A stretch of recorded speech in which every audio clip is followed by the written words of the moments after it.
안녕하십니까. 계속해서 대구에서 전해드리겠습니다. 오늘 대구와 경북 지역은 대체로 맑은 가운데 폭염이 이어졌습니다. 낮 최고 기온은 경주가 33.1도로 가장 높았고 대구 32.8도, 구미 32.1도, 포항 31.4도 등을 기록했습니다.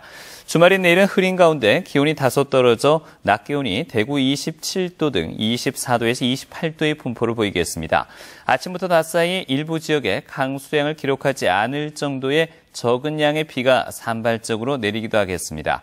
일요일인 모레는 동해안 지역을 제외한 대부분 지역에서 맑은 가운데 다시 30도를 웃돌며 덥겠습니다. 해마다 개화기 때 대추꽃의 색깔이 변하고 꽃잎이 떨어지도록 만든 원인이 총체벌레 때문으로 알려져 있었습니다만 이 같은 현상이 탄저병 감염으로 일어나는 것으로 새롭게 밝혀졌습니다. 박재영 기자 취재했습니다. 나무마다 대추꽃이 피기 시작했습니다. 해마다 이 시기에는 대추꽃의 색깔이 변하고 떨어지는 현상이 자주 일어나 농민들은 걱정이 이만저만이 아닙니다. 대추 열매가 제대로 열리지 않아 소득 감소로 이어지기 때문입니다. 지금까지는 총체벌레에 의한 피해로 보고 이에 맞춰 살충제 방제를 해왔습니다. 방제를 꼼꼼하게 잘 해줘야 되는 원인이 결국은 소득을 증대시키는 원인이 되기 때문에 대단히 중요한 사항이라고 보여집니다. 하지만 이 같은 방제 방식이 엉터리였다는 점이 밝혀졌습니다.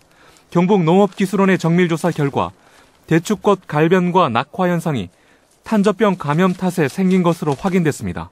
방제 방식에도 변화가 불가피하게 됐습니다. 빗물에 의해 주로 전염되는 탄저병은 예방이 무엇보다 중요한데 비가 오기 전 살균제를 살포하고 개화기부터 방제를 해야 합니다. 총체벌레 위주의 방제가 아닌 탄저병 위주의 방제를 해주시면 되겠는데 방제 방법으로는 개화기 때 비가 온다는 예보가 있을 시 예방적으로 탄저병 전문약제를 살포하시면 되겠습니다. 경상북도 농업기술원은 또 올해 탄저병 전파 경로 등에 대해서도 조사하기로 해 관심을 모으고 있습니다. 대추 탄저병이 최초로 규명되면서 전국 최대 대추 주산지인 경산 지역의 대추 생산량과 소득이 늘어날 것이란 기대감이 커지고 있습니다. MBC 뉴스 박재영입니다. DTC, 즉 대구 텍스타일 콤플렉스가 오늘 문을 열고 운영을 시작했습니다. 대구시 동구 복무동 이시아폴리스에 들어선 대구 텍스타일 콤플렉스는 우리나라 섬유 패션 산업의 역사와 문화를 한눈에 살펴볼 수 있는 섬유 박물관이 국내 최초로 마련됐습니다. 또 섬유 패션 산업의 부가가치를 높이고 글로벌 마케팅을 지원하는 비즈니스 센터와 다목적 홀 등도 갖추고 있습니다. 대구시는 오늘 대구시청에서 베트남 최대 도시인 호치민시와 우호도시 협정을 체결했습니다. 이번 협정은 최근 5년간 대구 지역 기업의 베트남 수출이 2배 증가하는 등 베트남의 중요성이 부각되면서 두 도시 간의 교류 강화를 위해서 추진됐습니다.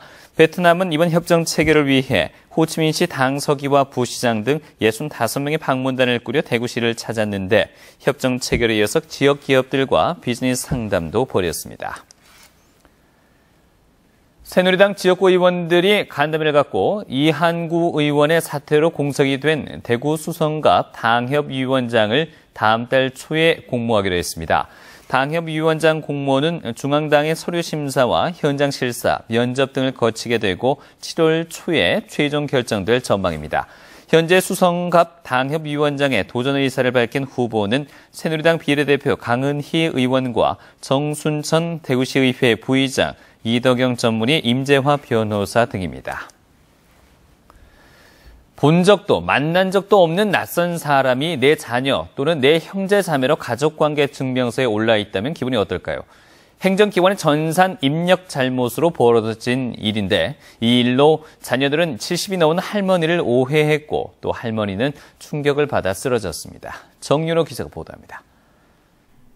1940년생 올해 75살 최모 할머니의 가족관계 증명서입니다. 결혼한 남편은 권 씨, 슬아의 자녀는 분명 5인데 자녀가 2명이 더 있습니다. 추가된 자녀의 성씨는 권 씨가 아닌 황 씨. 작년 5월 이 사실을 알게 된 권 씨 남매들이 할머니의 과거 호적을 확인해 보니 할머니는 1974년에 서울 사는 황모 씨와 결혼했다는 내용이 기록돼 있습니다. 의심은 사실이 됐습니다. 엄마 최할머니가 영주에서 권 씨 남편과 살면서 동시에 서울 사는 황 씨와 중혼을 해서 아이 2명을 낳았고 훗날 황 씨와 이혼을 하면서 이들 황씨성의 자매 2명을 자신의 호적에 넣었다는 겁니다.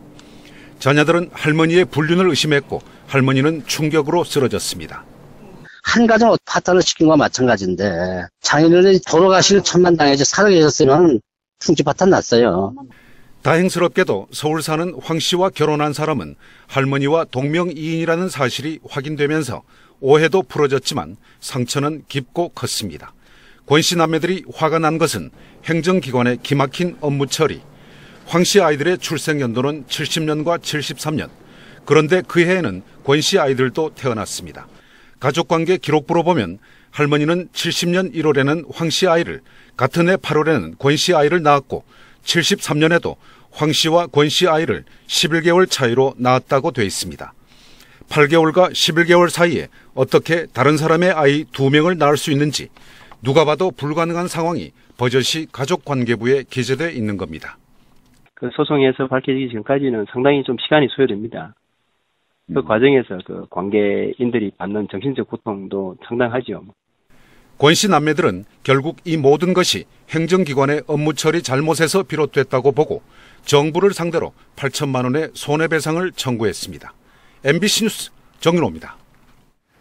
정교조 지키기 대구경북대책위원회는 오늘 대구지방노동청 앞에서 기자회견을 갖고 어제 헌법재판소가 해직 교사의 조합원 자격을 부인하는 교원노조법 2조를 합헌 결정한 것은 노동조합의 자주성을 부정하고 민주주의를 후퇴시킨 것이라고 규탄했습니다.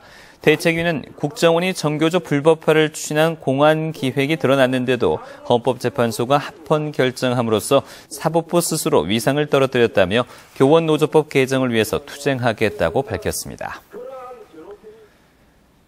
경상북도가 전통 발효식품을 적극 육성하기로 하고 농업인과 농식품 제조 가공업체 자생력과 역량을 강화하기 위해 앞으로 5년 동안 전통 발효식품 산업 육성에 1,023억 원을 투입합니다. 발효식품 산업화를 위한 연구개발 네트워크 구축에도 25억 원을 지원하고 2017년부터 3년간 100억 원을 들여 전통 발효식품 산업화 지원센터도 설치할 예정입니다.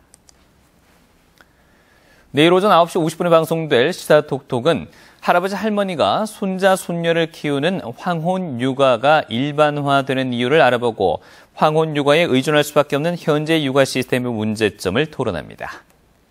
지금까지 대구였습니다. 고맙습니다.